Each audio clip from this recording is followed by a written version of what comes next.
গতকালকে একটা মানে দ্বিপাক্ষিক একটা সমঝোতা পত্র হয়েছে, স্বাক্ষরিত হয়েছে আমাদের মার্কিন যুক্তরাষ্ট্র এবং ভারতের মধ্যে। যুক্তরাষ্ট্র ভারতের মধ্যে যে সমঝোতা পত্রটা হয়েছে সেটা অপ্রকাশিত, সেটা হচ্ছে ক্লাসিফাইড, এটা প্রকাশ করা হবে না। আমি তার কয়েকটা লাইন পেয়েছি, তার মধ্যে যেগুলো বিতর্কিত সেগুলো আবার কেটে লাল দাগ দিয়ে কেটে দিয়েছি।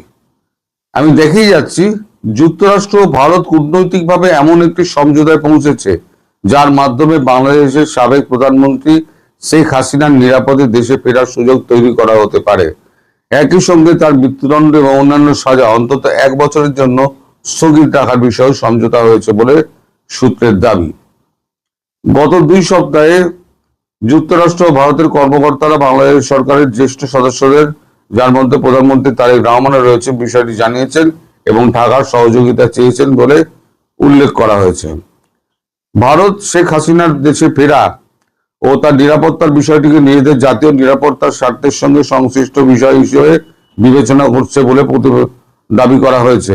একই সঙ্গে নয়াদিল্লি, রাশিয়া, ইউরোপের কয়েকটি দেশের সঙ্গেও এ বিষয়ে ঘনিষ্ঠভাবে আলোচনা চালিয়ে যাচ্ছে। আমি বলেছিলাম না যে আপনার বিভিন্ন ইউরোপিয়ান দেশগুলোতে প্রধানমন্ত্রী ঘুরে বেড়াচ্ছেন এবং 20-22টা দেশ এই আন্তর্জাতিক আদালত নিয়ে, বিতর্কিত আদালত নিয়ে একটি চিঠি দেবেন, নইলে তারা কূটনৈতিক সমস্ত সম্পর্ক ছিন্ন করবেন, এটাও বলেছিলাম। কদিন বাদে এটা হবে, মিলিয়ে নেবেন। যেমন পটাকাবাজি, যদি বেশি তাইরেবেরি করে তাহলে পটাকাবাজি ফোটানো কিন্তু শুরু হয়ে যাবে, সেটাও মিলিয়ে নেবেন। তখন ওই ভদ্রলোক যে লিখেছিলেন না, তার পেছনে আমি বলবো একটা একটা কালী পটকা ফাটিয়ে দিতে। শেখ হাসিনার প্রত্যাবর্তনের নিরাপত্তার বিষয়ে ভারতের একটি উদ্যোগকে চীন সমর্থন করেছে, তবে এই চীনের এই সমর্থনের মাত্রা ও ধরন সম্পর্কে কোনো প্রকাশ্য প্রমাণ সরকারিভাবে নিশ্চিতকরণ হয়নি। সার্বিকভাবে কথিত এই কূটনৈতিক উদ্যোগের সঙ্গে কয়েকটি বিষয় পরস্পর সম্পর্কিত: শেখ হাসিনার আইনি অবস্থান, তার সাজা স্থগিতের সম্ভাবনা, ব্যক্তিগত নিরাপত্তা নিশ্চয়তা, দেশে ফেরার শর্ত এবং আওয়ামী লীগের রাজনৈতিক অবস্থান। ভারতের জন্য বিষয়টি রাজনৈতিক ও নিরাপত্তা দুই দিক দিয়ে গুরুত্বপূর্ণ। নয়াদিল্লিকে বর্তমানে বাংলাদেশের বর্তমান সরকারের সঙ্গে পাশাপাশি শেখ হাসিনা আওয়ামী লীগকে ঘিরে দীর্ঘদিনের নিরাপত্তা সংক্রান্ত উদ্বেগের মধ্যেও ভারসাম্য রক্ষা করতে হবে। অন্যদিকে যুক্তরাষ্ট্রের কাছে বিষয়টি ক্রমেই আঞ্চলিক স্থিতিশীলতা এবং ভারতের সঙ্গে কৌশলগত সহযোগিতা বৃহত্তর প্রেক্ষাপটে গুরুত্বপূর্ণ হয়ে উঠেছে। মানে ব্যাপারটা কি জানেন, আমেরিকার এটা কি প্রথম তাই বলে এসেছিল যে আমেরিকা থেকে পা না আমেরিকা বা বাংলাদেশ থেকে পা না তুললে ভারত কোনো রকম সাহায্য করবে না। মনে করে দেখুন, আমি শুরু থেকে বলে আসছি। আলটিমেটলি আমেরিকা বুঝেছে। আমেরিকা বোঝার পর আমেরিকার এখন বর্তমান অবস্থা হচ্ছে আমেরিকা ফেসে গেছে। আমি একটা কপি করেছিলাম, ইরানে হাত দিয়ে হাত পোড়ালেন ট্রাম্প, ইরানে আঘাত করে হাত পোড়ালেন ট্রাম্প, আমি এরকম করেছিলাম একটা। তো এখন ট্রাম্প ওখান থেকে বেরোতে চাইছেন। ট্রাম্প বেরোতে গেলে কি করতে হবে? ট্রাম্প বেরোতে গেলে এখন ভারতের সাহায্য দরকার, কারণ ইরানকে সহযোগিতা করছে কারা? চীন এবং রাশিয়া। ভারত বললে চীন মানবে, তার কোনো মানে নেই, কারণ চীনের আলাদা স্বার্থ রয়েছে। রাশিয়া হচ্ছে পরম বন্ধু। রাশিয়াকে যদি, পুতিনকে যদি অনুরোধ করা হয়, আমাদের প্রধানমন্ত্রী অনুরোধ করেন, তাহলে পুতিন হয়তো কথা শুনতে পারে। সেক্ষেত্রে আবার ভারত বলে দিয়েছে যে আপনারা যেটা করতে হবে, আপনারা ইউক্রেনকে আপনারা থামান, অস্ত্র সহযোগিতা বন্ধ করে দিলে ইউক্রেন থেমে যাবে। মানে আপনি টাকা পয়সা কিছুই দেবেন না, অস্ত্র কিছুই দেবেন না, কি দিয়ে লড়বে ইউক্রেন? ইউক্রেনের রাষ্ট্রপতিকে যেমন দেশ ছাড়া হতে হবে, আমাদের মহান তারেক রহমানকেও দেশ ছাড়া হতে হবে। এটা আমি আগাম বলে দিলাম, এটা আগেও বলেছিলাম। তাকে লন্ডনবাসী হতে হবে, আবার তিনি হয়তো লন্ডনবাসী হবেন। আচ্ছা, এবার দেশে ফিরলে, শেখ হাসিনা দেশে ফিরলে, আমি কতদিন আগে বলেছি সেপ্টেম্বর মাস, ডিসেম্বর নয়, সেপ্টেম্বর মাস। এখন সবাই সেপ্টেম্বর বলে চেঁচাচ্ছে, মানে আমার কথাগুলো এখন সব বাসি হয়ে গেছে। তো এখন সেপ্টেম্বর মাসে তিনি যদি দেশে ফেরেন, তাহলে 2027-এর নির্বাচন হবে।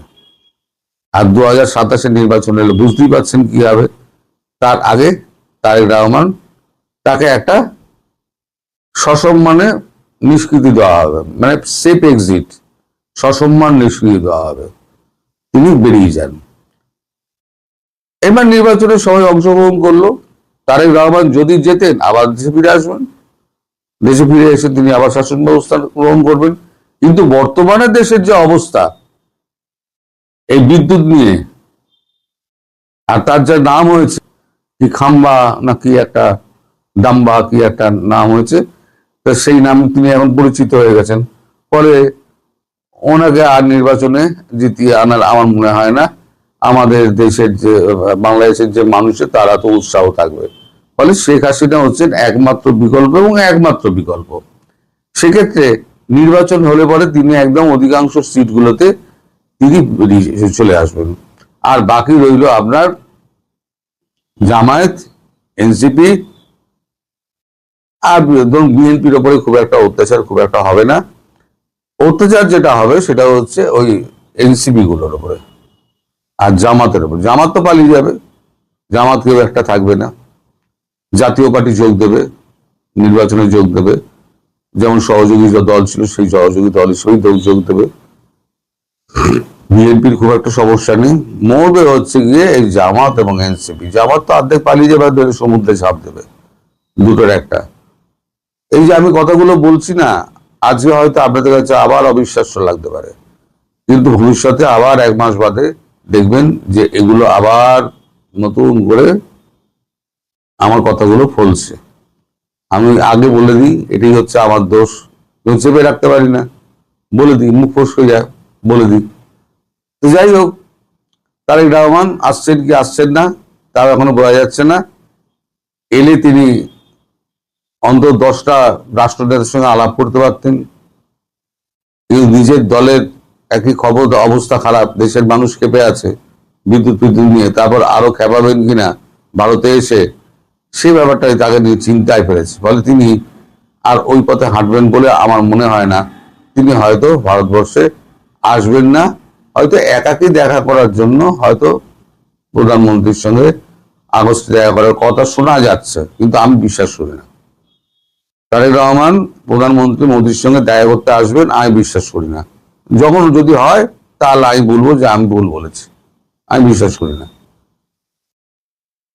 তো এই হচ্ছে আমাদের মার্কিন যুক্তরাষ্ট্র এবং ভারতের যে যৌথ একটা চুক্তিপত্র, যেটা হচ্ছে আপনার ক্লাসিফাইড, প্রকাশ করা যাবে না, তার ওই 3টি পাতা আমার কাছে এসেছিল জাস্ট মার্ক দিয়ে। তার মধ্যেও কেটে দিয়েছে, অনেক কিছু কেটে দিয়েছে, ওই কাটা অবস্থাতেই আপনাদের আমি দেখালাম। তো যাই হোক, কিছুটাও দেখাতে পারলাম। আপনারা সবাই ভালো থাকবেন।